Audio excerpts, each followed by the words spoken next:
Salut les gars et bienvenue pour ce nouvel épisode avec la carrière à l'Atlético de Madrid. Pour ce 15e épisode, aujourd'hui on a un match à domicile en Ligue des Champions contre l'AS Monaco. Donc on va vite fait voir le calendrier pour savoir ce qu'on a fait lors de ces 2 semaines de vacances. On a joué contre le Real Madrid, au final un match nul, très très beau match, mais malheureusement on n'a pas réussi à gagner. Ensuite 2 matchs avec l'équipe de France, on ne les a pas fait. 3-3 contre Sociedad, 3-0 contre Bayern de Munich, 4-0 contre Deportivo, défaite 1-0 contre Valence, victoire 3-0 contre Valladolid et pour finir victoire 3-0 contre Dijon. Cette semaine, 3 épisodes sont prévus, un épisode contre Monaco, un épisode contre Betis et on va dire 3 épisodes sont prévus, c'est le maximum que je puisse faire. Je vais essayer de jouer contre l'Espagnol, sachant que l'équipe de France, les gars, pour l'instant, je suis pas sûr de garder cette sélection. Je vous expliquerai tout cela dans le match, il n'y a pas de problème les gars. Qu'est-ce que je voulais faire? On va voir l'équipe qu'on met pour ce match dans une seconde. Il y a Griezmann blessé les gars. C'est le souci de cette carrière. Griezmann, notre joueur fétiche, est blessé. On va les faire jouer en blanc et rouge. On va les faire jouer en blanc, bleu, rouge, bleu, blanc, rouge. Voilà, comme ça. On retrouve notre pays. Donc j'avais dit une équipe un peu variée. Sachant que en buteur, c'est surtout Torres, parce que j'adore Torres en BU dans cette équipe.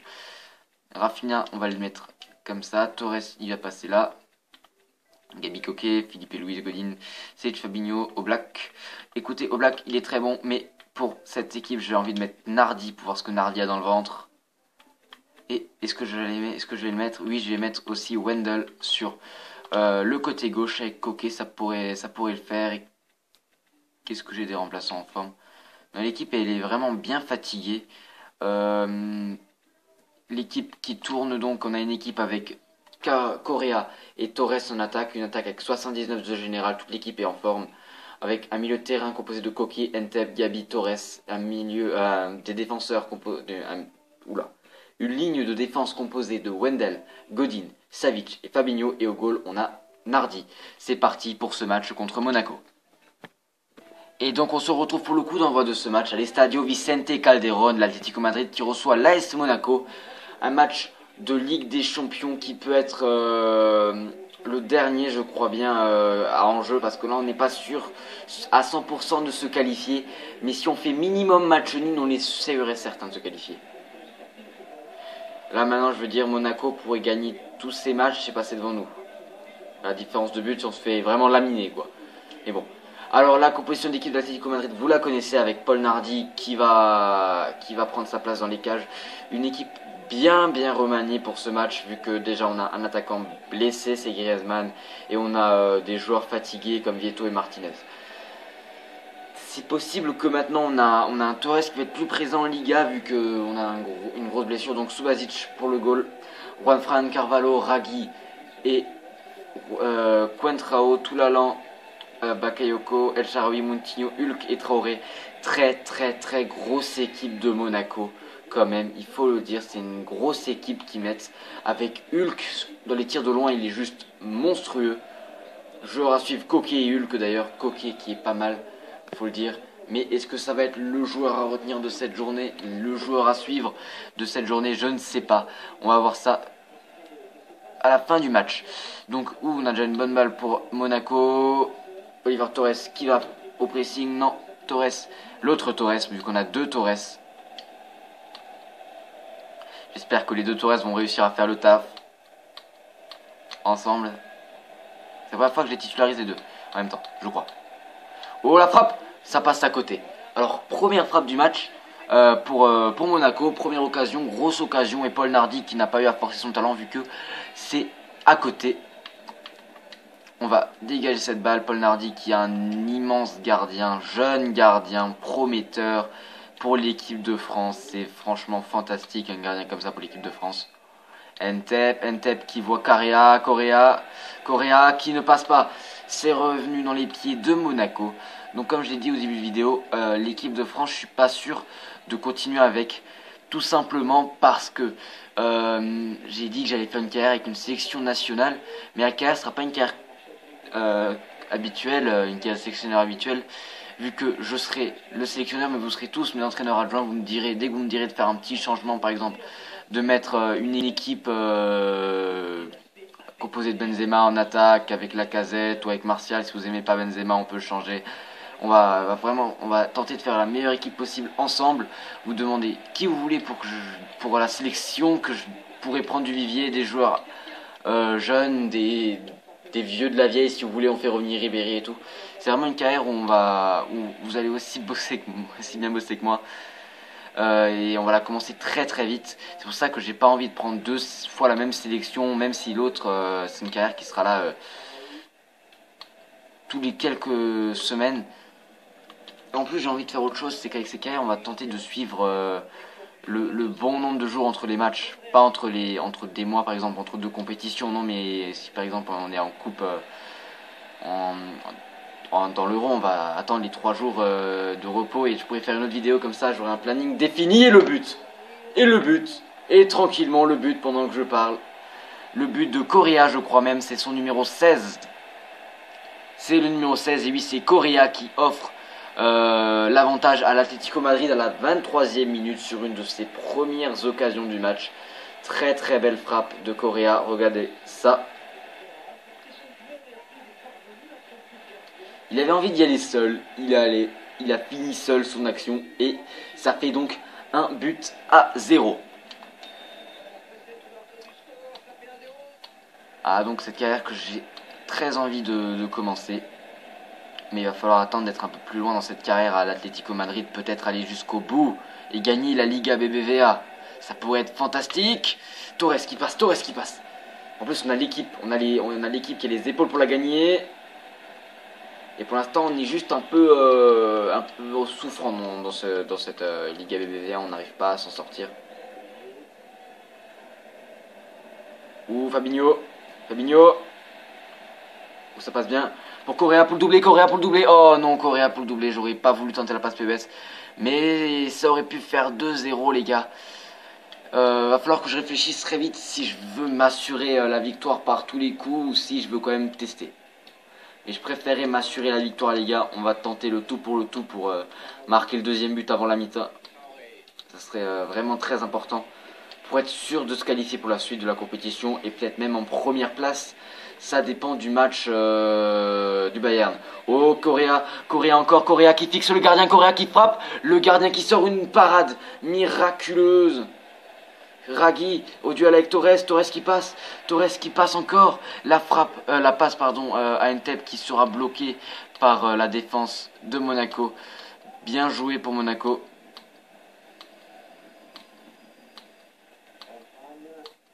D'accord. On récupère la balle.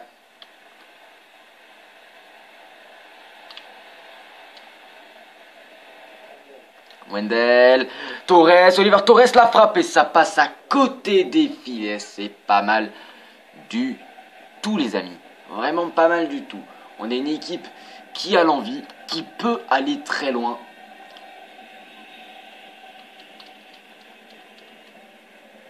Et on va tenter vraiment le tout pour aller vraiment au bout de cette compétition. On va sortir les tripes pour aller jusqu'à la finale. Et peut-être battre le Barça. J'aimerais bien une finale Barça-Atlético. Ou Real Atlético. Ça serait fantastique. Torres qui passe. Ragui qui prend les devants sur Fernando Torres. Et l'arbitre qui siffle donc la mi-temps sur le score de 1-0. On se souvient du but à la 23e minute de Correa. À l'heure actuelle, Arsenal gagne 1-0 face au Bayer Leverkusen, le Shakhtar Donetsk gagne 1-0 face au FC Barcelone, Chelsea gagne 1-0 face au Sporting, le Galatasaray perd 1-0 face au Bayern de Munich, c'est les résultats qui nous intéressent pour l'instant. On est qualifié. Pour l'instant, on est qualifié sûr.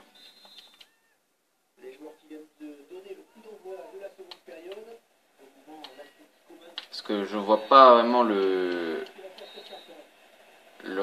Barça, le Bayern passer devant nous. Mais ce qui serait compliqué, c'est de voir vraiment le Bayern pas qualifié et... Non, même pas. Les gars, c'est hyper compliqué, c'est que...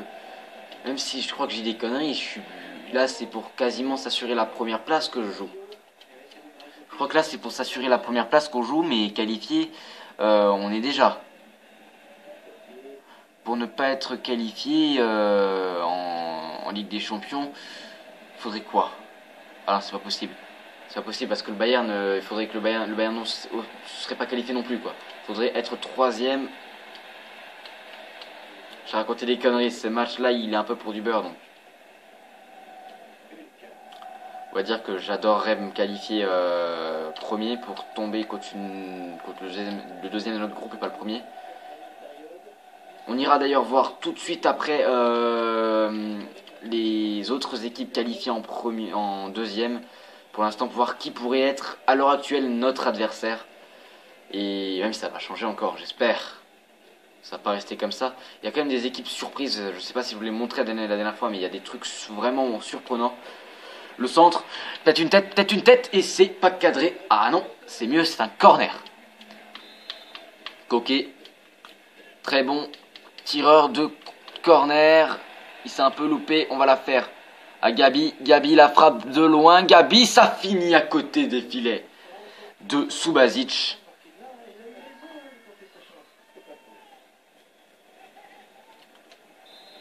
Un corner les gars, très impressionnant. Ça a été contré. Le gardien finalement qui s'impose. J'avais pas pensé, c'est un duel entre deux gardiens qui étaient dans la même équipe. Entre Paul Nardi et Subasic. Subasic qui est à Monaco et Nardi qui était à Monaco. Et d'ailleurs on l'a acheté au début de saison. Nous on a quand même deux joueurs de Monaco dans notre équipe. Hein. On a Fabiano et on a Nardi. Enfin deux anciens. Et eux ils ont Juan Fran. Que je l'aurais prêté gentiment, échangé. Correa qui passe, va falloir faire des changements très vite. La tête de Torres qui a été poignardé dans la surface, voilà, il s'est vraiment fait défoncer. Pas de changement en attaque, on va faire sortir...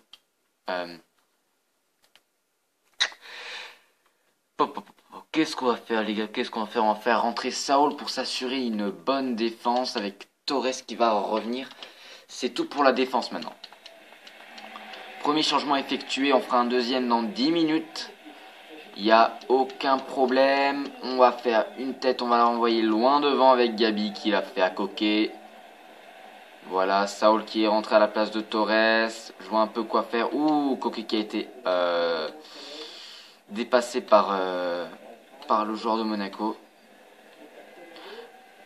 Cavallero qui passe, Savic qui redescend et c'est une sortie de but à un quart d'heure de la fin du temps réglementaire.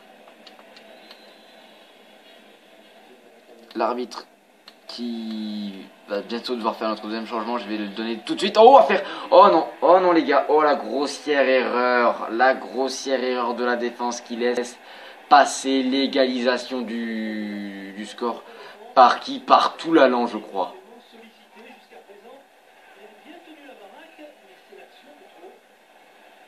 Toulalan qui offre le match nul à son équipe pour l'instant. On va faire un changement les gars, je vous cache pas que je suis dégoûté de me prendre ce but. Torres, tu vas revenir, on va laisser rentrer Vieto et on va faire rentrer personne d'autre parce que j'ai pas envie de faire une erreur et qu'il manque un joueur quoi. J'ai pas envie qu'un joueur se blesse et ensuite il y aura un gros souci pour mon équipe. Ouais, je faisais ça, mais au début je faisais mes 3 remplacements, mais là je me suis dit merde. Et s'il y a une couille qui m'arrive lors d'un match, ça peut être très rare, mais ça peut arriver tout le temps. Donc on le fait, ce troisième changement exclusivement quand il y a vraiment la nécessité. La frappe et le but les gars. On repasse devant avec le but de Saul, je crois. Là, ce match-là, il est pour nous les gars, il est pour nous. C'est noté, c'est écrit. Allez ça, Saul extrêmement bien placé. Il la met dans la lucarne. Qu'est-ce que tu veux faire quand t'as une frappe comme ça? Tu peux rien faire, t'es obligé de la laisser rentrer. Subasic, il vient de le comprendre. Très beau but, le but de Saul à la 82e minute. Et les gars, vous voulez que je vous dise quoi? C'est coaching payant, le joueur rentre et marque. Là, chaque ballon est à négocier pour Monaco. Ça va être vraiment compliqué cette fin de match avec un club qui veut maintenant jouer la Ligue Europa, si je ne me trompe pas. Ils doivent jouer la Ligue Europa contre le Galatasaray et je crois que pour l'instant, aucun des deux clubs n'a gagné. On va voir ça au classement très vite. La frappe, ça passe au-dessus. Mais si je ne me trompe pas, Monaco est au-dessus du Galatasaray au niveau de l'équipe. C'est vraiment Monaco a beaucoup plus d'argent aussi, je crois. Vieto qui attendait Ntep. Ntep qui passe et Ntep qui se loupe.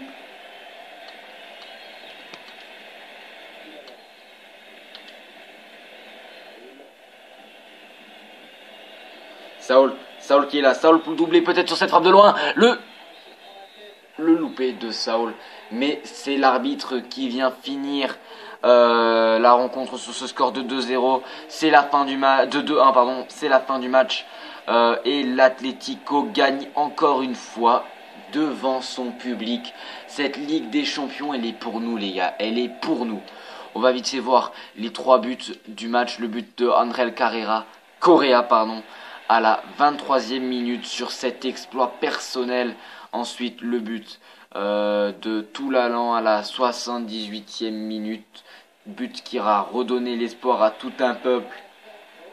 Et finalement, l'espoir tué par Saul 4 minutes après.